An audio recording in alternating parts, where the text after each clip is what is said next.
Hello बच्चों, चलिए प्रश्न देखते हैं। रक्त में एंटीजन एंटीबॉडी प्रतिक्रिया के अध्ययन को कहते हैं क्रायोबायोलॉजी, सीरोलॉजी, हीमेटोलॉजी, एंजियोलॉजी।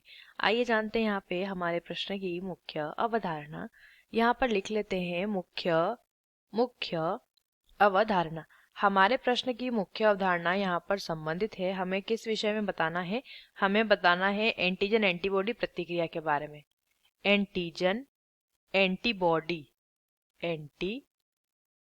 बॉडी प्रतिक्रिया के विषय में पूछा गया। देखिए, ये प्रतिक्रिया कहाँ पे, मनुष्य की उदाहरण ले लेते हैं। रक्त में बात की गई है। ये प्रतिक्रिया रक्त में कैसे होती है?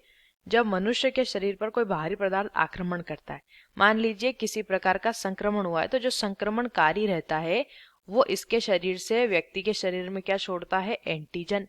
और इस एंटीजन के बदले में शरीर का जो प्रतिरक्षा तंत्र होता है, इस एंटीजन के विपरीत शरीर का प्रतिरक्षा तंत्र क्या बनाता है? एंटीबॉडी। और ये एंटीबॉडीज एंटीजन को समाप्त करने का कार्य करती है।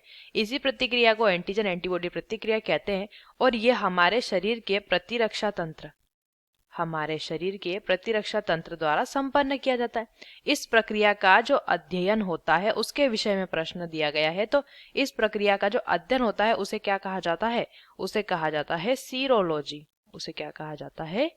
सीरोलॉजी से कहा जाता है। अब विकल्पों को अगर देखते हैं तो पहला विकल्प देखिए क्या दिया हुआ है। पहला दिया है क्रायोबायोलॉजी। क्रायोबायोलॉजी में क्या करते हैं?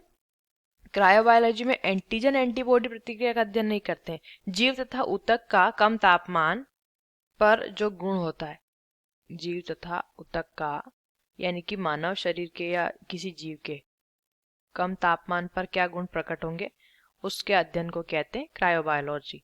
सीरोलॉजी हमारे प्रश्न का सही उत्तर है। हीमेटोलॉजी में रक्त का अध्ययन आ जाता है। और एंजियोलॉजी में परिसंचरण तंत्र, किसका? परिसंचरण तंत्र का। परिसंचरण तंत्र के अंतर्गत लसिका भी आ जाती है, इसका अध्ययन होता है। तो हमारे प्रश्न का जो सही उत्तर हो जाता है वो है विकल्प बी।